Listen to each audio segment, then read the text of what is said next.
මෙතන දැනගත්තේ මගේ අයියාගේ දුව ඉන්නවා නයිවල. මම එහෙ ආව ගමන තමයි මෙහෙන්ට පටන් ගත්තේ. මේ 4 වෙනි පාර ආවේ.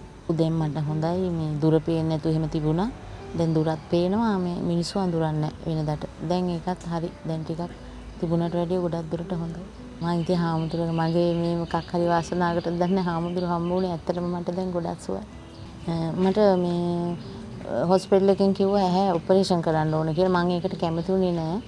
ඉතින් හාමුදුරුවෝ කිව්වා කිසිම වෛද්‍ය මේ ඉංග්‍රීසි විතර නොකරපු නිසා ඉක්මනින් ඇස් දෙක හොඳ කරන්න පුළුවන් කියලා.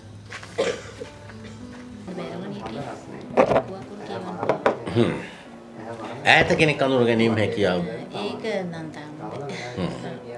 ඊළඟට කිට්ටුව ඉන්න කට්ටිය අඳුරන්න පුළුවන්. කඳුළු ගැලීම් තිබුණාද? කඳුළු ගැලීම් තිබුණා. ටිකක් අඩු ගතිය තියෙනවද? දැන් අඩු ටිකක්. කහන්නේ කෙවෙන්නේ ලොකුවට තියෙනවද? නෑ.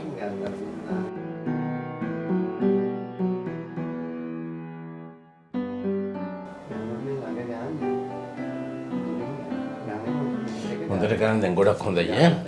මම කොහොමද පැහැදිලි හොඳට. ස්නායුවලත් අපොඩි දෝෂයක් තියෙනවා.